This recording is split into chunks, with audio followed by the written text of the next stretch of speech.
Este es el profesor Luis Diego Marín Naranjo. Les voy a presentar esta práctica sobre líneas de transmisión de alta frecuencia para el curso IE0307 de electromagnetismo. Ha sido generado y montado en el laboratorio en lo que llamamos la sección de electromagnetismo y radiofrecuencia. La práctica experimental incluye el uso de algunas frecuencias dentro del espectro radiofrecuencia. Se define la región de radiofrecuencia desde 3 MHz hasta 300 GHz y en microondas algunas de las frecuencias entre 300 MHz y 300 GHz. El equipo está montado en el AFLA y sirve para hacer prácticas con señales a alta frecuencia y cables coaxiales RG58 que tienen 50 ohms de impedancia. Terminan con conectores BNC y también usamos terminadores TNC para obtener algunos parámetros en la transmisión de señales. Y las señales, como vamos a ver, las va a producir un generador de funciones que genera hasta 25 MHz en onda senoidal y pulsos de hasta 30 nanosegundos de ancho. Y usamos varios terminadores y accesorios para la práctica. El análisis de las mediciones se realiza con osciloscopios digitales y medidores multifunción de resistencia eléctrica. Aquí hay una imagen de cómo se luce un cable coaxial sin conector en el terminal.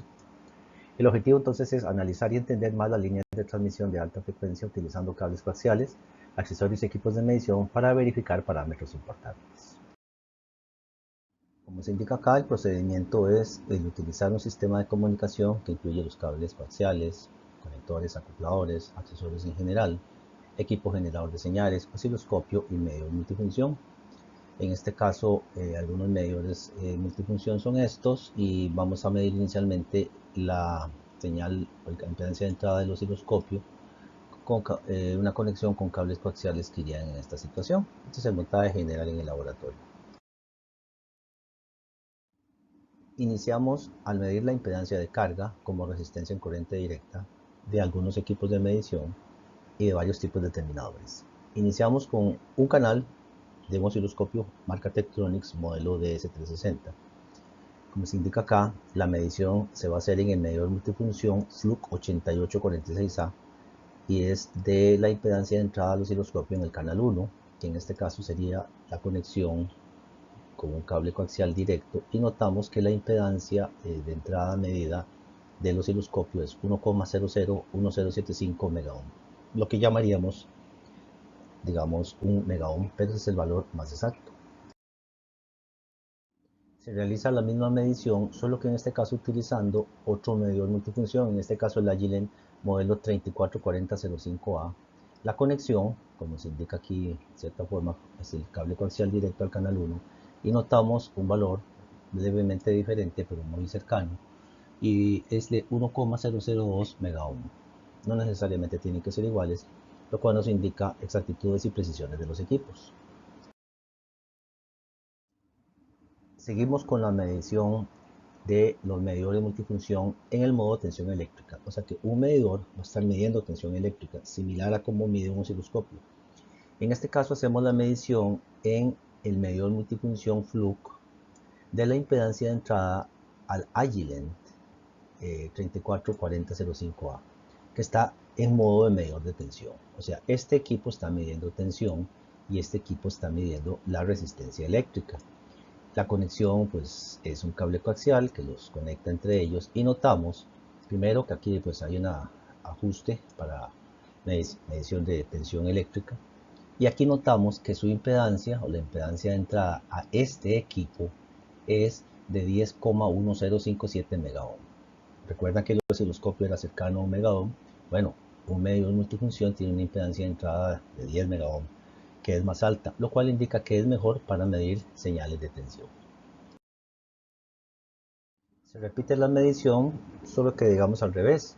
Medimos en el medidor multifunción Agilent la impedancia de entrada al FLUC, que está ahora en forma de medidor de tensión. Ahora quien está midiendo tensión es este, y el que está midiendo resistencia eléctrica es este. Y notamos pues un valor simplemente parecido, 10,009 megaohm.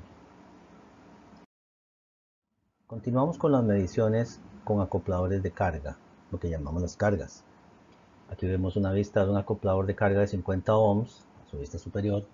Casi no se nota, pero que dice 50 ohms, lo vamos a utilizar. Continuamos con la medición en el medidor multifunción FLUC de esta carga de 50 ohms. notamos su valor 50.0467. Se utiliza este adaptador de conexión banana, que son estos conectores que están acá, a BNC, que es este conector, y la carga de 50 ohms está acá. Este tipo de carga de 50 ohms se utiliza especialmente en transmisión de datos y equipo médico.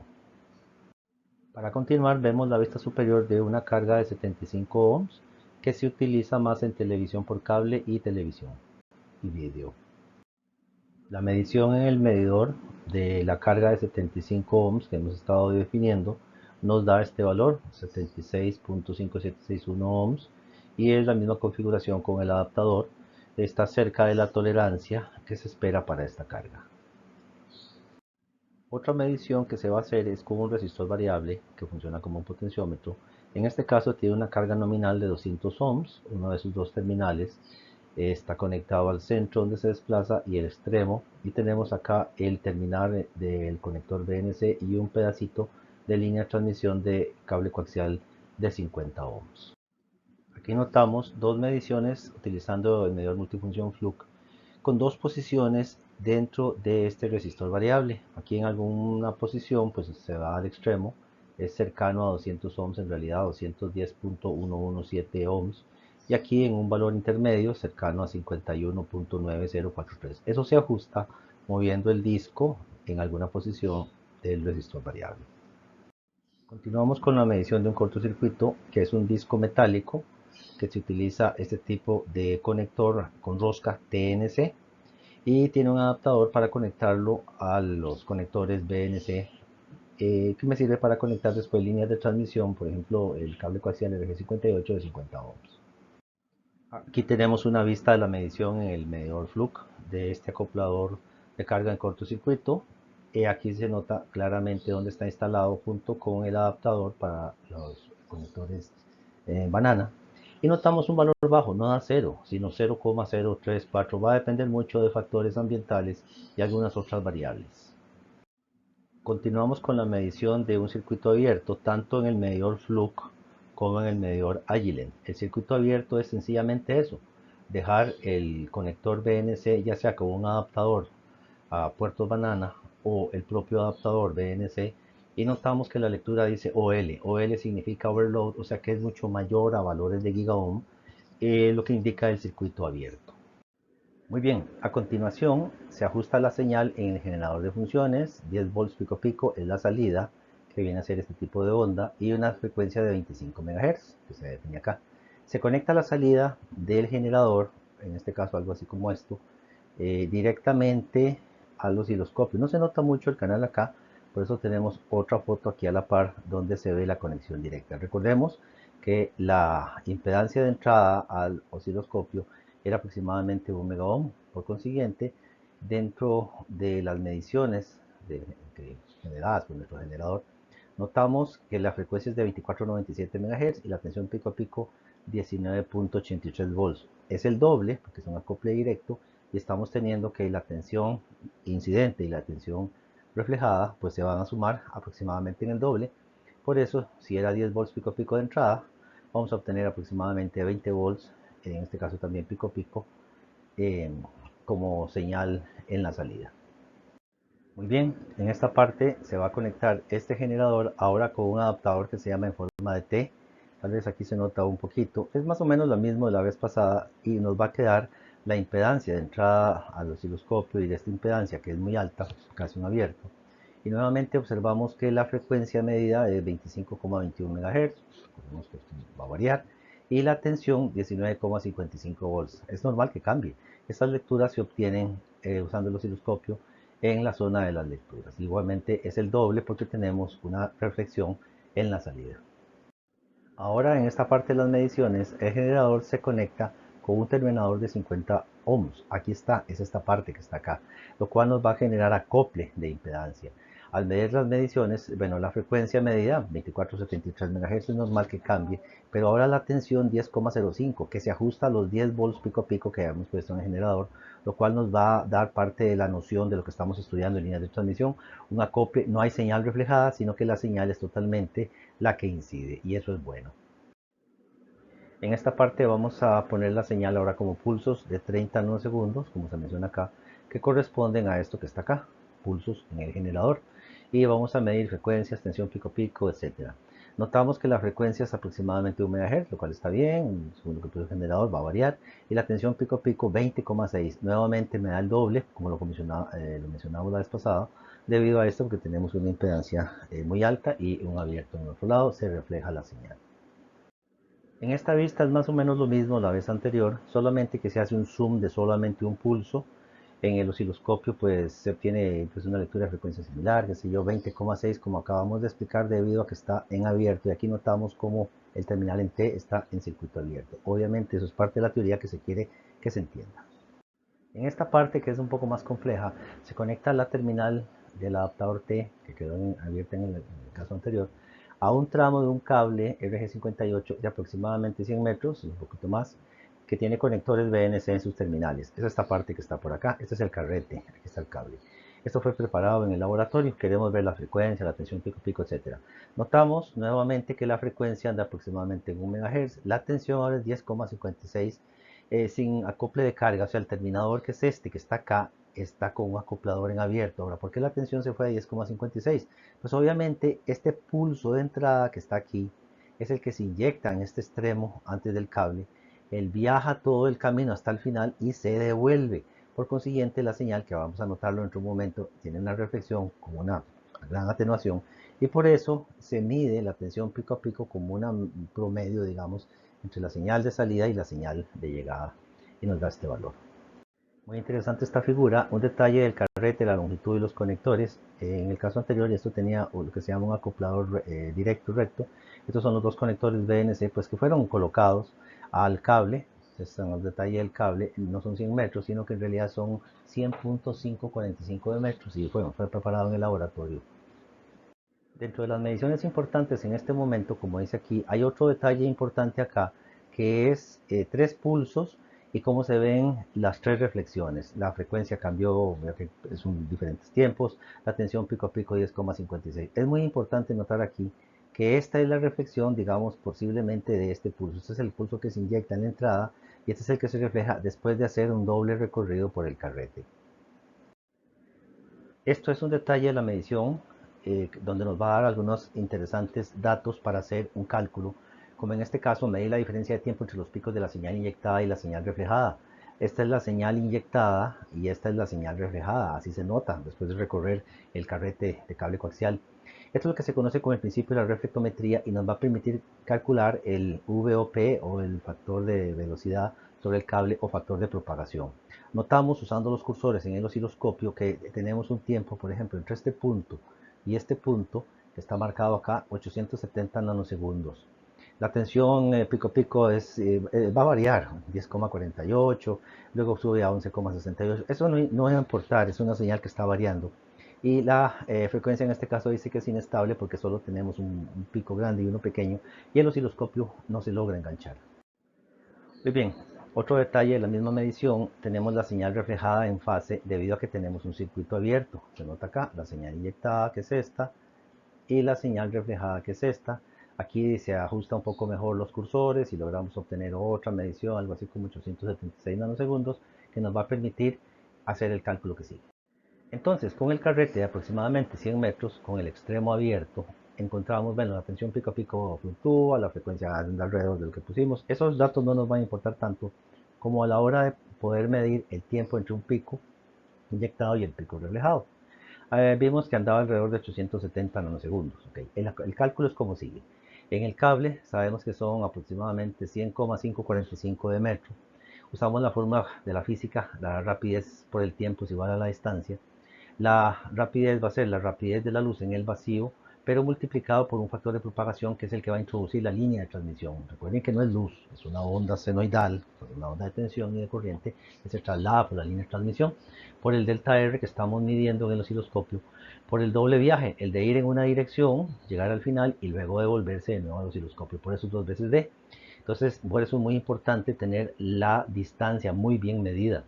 Recordando que C sub 0, su valor exacto y preciso dado por el Sistema Internacional de Unidades es este, 2,99792458 por 10 a la 8 metros por segundo, y la distancia que obtuvimos en el osciloscopio, al ponerlo ya pues en la calculadora, obtenemos un dato de que la velocidad o factor de propagación es alrededor de un 76.57%, o este número. Bueno, espero que cuando estudien esto puedan observar mejor este detalle. Esto es extraído de un fabricante General Cable que produce cables coaxiales, como lo notamos aquí, RG58 de 50 ohms, que deberíamos buscar por aquí la impedancia nominal, como lo pueden ver aquí en los 50 ohms. Y notamos, con el valor que acabamos de ver, cuál es el que más se aproxima, por ejemplo, a ese FOP, el factor de propagación. Entonces, pues vean que los cables coaxiales son diferentes. Hay de diferente tipo, diferente aislamiento, diferentes líneas de transmisión. Y en este caso, pues es parte del experimento que ustedes determinen cuál fue el dispositivo, en este caso la línea de transmisión, utilizando como este ejemplo esta especificación. Muy bien, siguiendo con el mismo sistema, muy importante, ahora le vamos a conectar un acoplador de 50 ohms y notamos las mediciones, frecuencias parecidas. Ahora la tensión pues nuevamente vuelve a ser como 1048, sabemos que se atenúa, pero en realidad también al poner ahora el acoplador de 50 ohms no tenemos la reflexión. Si lo notan por acá ya no tenemos esa reflexión, casi que la contribución a la amplitud era muy poca. Entonces es importante, vemos aquí, notar que solo hay un pulso de entrada y ningún pulso reflejado. Este es un detalle de la medición anterior. Se ven 3 pulsos de entrada y ninguno reflejado. Los valores que se toman varias veces, esto es un ejemplo. Entonces ya no está el pulso reflejado, lo que nos indica que tenemos un buen acople. Esta es una situación similar, pero ahora vamos a utilizar un corto, ¿okay?, como carga. Valores parecidos que se obtienen. Y notamos acá que la señal reflejada es invertida, tal y como lo explica la teoría. Hay un cambio de fase en la razón de onda estacionaria, lo cual es importante observarlo. Muy bien, continuando con las mediciones, se mantiene lo mismo, señales de pulsos, solo que ahora vamos a usar, como dice acá, un cable corto de conexión de 5.93 metros. Vamos a dejar el extremo abierto, obviamente vamos a tener reflexión, con la idea de usar esa reflexión para, utilizando reflectometría, medir el factor de propagación como hicimos en el caso anterior. Muy bien, vean qué interesante, tenemos el pulso inyectado y el pulso recibido, que ahora están más cerca, claro, el tramo es más corto, ahora la señal reflejada se devuelve más rápido a la inyección. Notamos algunos valores pico pico, ahora 9.52, porque obviamente la señal es más corta. Y el acoplador que está en T sigue abierto, y con este tipo de forma de onda vamos a tratar de medir el factor de propagación. Este es el detalle de la medición, vean qué bonito. Se amplió el pulso de inyección, que es este, y el pulso de reflexión. Se colocan los cursores con el osciloscopio, obtenemos una lectura de aproximadamente 61 nanosegundos acá, que va a ser la diferencia de tiempo entre el pulso de entrada y el pulso reflejado. Y algunos datos que, usando el osciloscopio, nos indican el funcionamiento del sistema. Hacemos los cálculos de forma similar, valores que nos da la medición, tal vez hay inestabilidad, pero nuevamente calculamos el factor de propagación, es 2 veces la distancia, por eso es muy importante medirlo con alguna exactitud, con buena cantidad de dígitos, por el tiempo que me da el osciloscopio, por la rapidez de la luz en el vacío. Este dato no es relevante en este momento, es de otra parte de la medición que nos está haciendo ahora, y me da un valor del factor de propagación de 0,6464.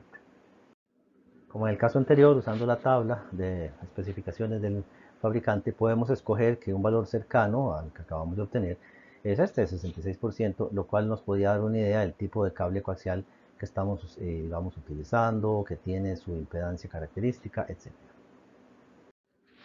Siguiendo con este mismo sistema, la medición con un carrete chiquitito de 5,93 metros, ahora usamos el acoplador de 50 ohms. Ese acoplador es este que está acá. El carrete está apoyado en un banco y notamos, bueno, 3 pulsos y ya no vemos ningún pulso de reflexión, porque obviamente el sistema está acoplado. Similar al caso anterior, vamos a utilizar un terminador de carga variable, este es un resistor variable, aproximadamente 50 ohms, para tratar de hacer que se aproxime a los 50 ohms, y como en el caso anterior, tratar de no tener pulso reflejado, como en este caso vemos que desaparece. Desconectamos la carga variable del sistema, lo ponemos nuevamente en nuestro medidor multifunción, ¿se acuerdan? Nuestro amigo Fluke, y vemos que tiene una lectura de 50.3080 ohms, lo cual nos dice que está bastante bien, muy cercano para el acople cercano a 50 ohms. En este mismo sistema desconectamos el acoplador, o en este caso el resistor variable, y conectamos un corto, lo ven acá, ahí está conectado, y observamos acá la señal inyectada y la señal reflejada, y vamos a hacer un zoom para estudiarla.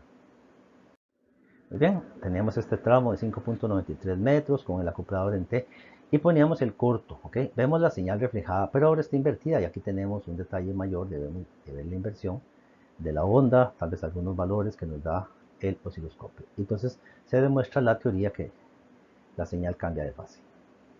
Esta ha sido la presentación. Cualquier consulta o dudas, ya que he sido el profesor que ha hecho esta práctica, pueden enviarme un mensaje al correo lafla@ucr.ac.cr. Y gracias.